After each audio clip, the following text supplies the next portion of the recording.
Bismillahirrahmanirrahim. Assalamualaikum warahmatullahi wabarakatuh. Alhamdulillahi rabbil alamin. Wabihi nasta'in ala umurid dunya waddin. Asyhadu an la ilaha illallah wahdahu la syarikalah. Wa asyhadu anna Muhammadan abduhu wa rasuluh, amma ba'du. Alhamdulillah, segala puja dan puji hanya milik Allah Subhanahu wa ta'ala. Kita bersyukur kepadanya. Kemudian salawat beserta salam semoga selalu tercurahkan untuk Nabi kita Muhammad sallallahu alaihi wasallam. Allahumma shalli wa sallim ala nabiyyina Muhammadin wa ala alihi wa ashabihi ajma'in. Kaum muslimin, kaum muslimat, jamaah salat zuhur yang dimuliakan Allah Subhanahu wa taala. Hanya Islam satu-satunya peradaban yang melarang total perzinahan, hubungan di luar nikah, apalagi perilaku seksual yang menyimpang. Itu semua adalah dosa-dosa besar. Allah Subhanahu wa taala berfirman, "Wala taqrabuz zina, innahu kana fahishatan wa sa'a sabila."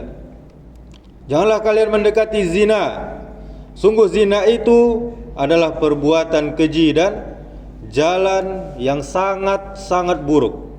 Dalam surah Al-Isra ayat 32. Kemudian Nabi juga bersabda, mengingatkan kepada kita semua, ma min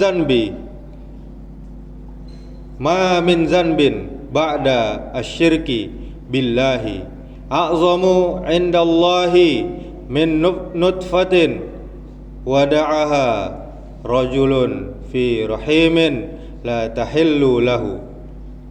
Tidak ada dosa setelah syirik yang lebih besar daripada dosa seorang lelaki yang menumpahkan spermanya pada rahim yang tidak halal untuk dirinya.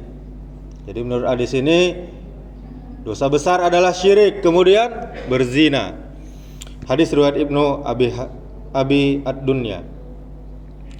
Beliau juga tegas, Nabi kita juga tegas melarang liwat.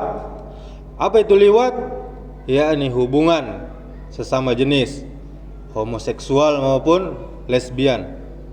Allah telah melaknat siapa saja yang melakukan perbuatan kaum Lut atau liwat atau hubungan seks sesama jenis. Hadis riwayat Ahmad dan At-Tirmizi. Kaum muslimin, kaum muslimat, agama kita, agama yang mulia ini, Islam, sudah memberikan jalan keluar yang terbaik untuk kehidupan kita sebagai manusia. Yakni apa itu? Pernikahan. Dengan menikah, pergaulan pria wanita menjadi halal. Menikah juga memberikan kehidupan yang menenangkan. Allah Subhanahu wa taala berfirman, "Wa min ayatihi an khalaqalakum min anfusikum azwajan litaskunu ilaiha wa ja'ala bainakum mawaddatan wa rahmah inna fi dzalika laayatin liqaumin yatafakkarun." Di antara tanda-tanda kekuasaannya adalah Dia, yakni Allah, menciptakan istri-istri kalian dari diri kalian sendiri agar kalian merasakan ketentraman bersama mereka. Lalu Allah menumbuhkan rasa cinta, Allah menumbuhkan rasa kasih dan sayang di antara kalian. Sungguh pada yang demikian itu terdapat tanda-tanda kekuasaan Allah bagi kaum yang mau menggunakan akalnya, yang mau berfikir. Dalam surah Ar-Rum ayat 21. Kaum muslimin, dalam pernikahan tercipta hubungan suami istri yang sehat secara biologis. Dalam pernikahan terpelihara kemuliaan, kehormatan manusia. Dalam pernikahan juga terjaga berbagai hal yang berkaitan dengan kemaslahatan manusia. Seperti apa? Nasab atau garis keturunan, perwalian, hukum waris, dan sebagainya. Sebaliknya, perzinahan menjadi sebab penularan penyakit kelamin seksual. Perzinahan juga merusak tatanan keluarga dan kehidupan masyarakat. Banyak bayi lahir tanpa diketahui anak siapa atau nasabnya, garis keturunannya dari mana. Banyak pula janin yang diaborsi. Nauzubillah. Banyak bayi yang dibunuh karena lahir dari hasil perzinahan.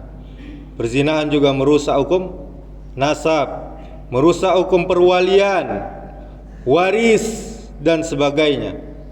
Aneh jika kemudian umat Islam ini dan negara membiarkan hal ini terus berlangsung.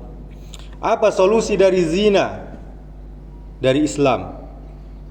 Solusinya adalah untuk memelihara keluarga agar tetap harmonis.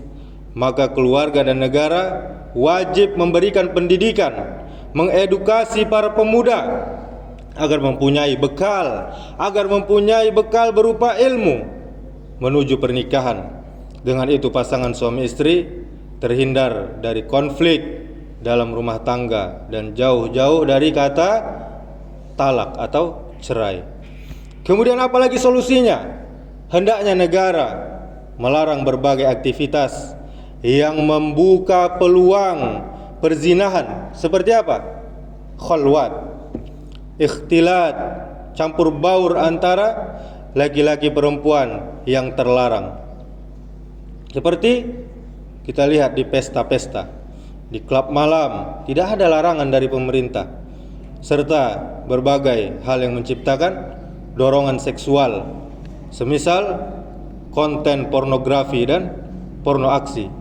Bahkan sekarang ada jalur-jalur yang bisa mengakses ke sana. Kemudian apalagi solusinya? Negara hendaknya menjatuhkan hukuman yang tegas, sanksi yang sangat tegas, tentunya sesuai syariah Islam atas pelaku perzinahan dan penyimpangan seksual, semisal gay, lesbian, pedofil, orang tua yang mengincar anak-anak, atau hubungan sedarah dan lain-lainnya. Hendaknya adanya sanksi yang tegas. Kemudian para pelaku perzinahan yang masih lajang di dalam Islam, yakni ghair muhsan, belum pernah menikah, dihukum dengan 100 kali cambukan. Para pelaku zina yang telah menikah, yakni muhsan, dihukum rajam hingga mati. Kemudian kaum gay, penyuka sesama jenis, dihukum mati. Inilah Islam tegas.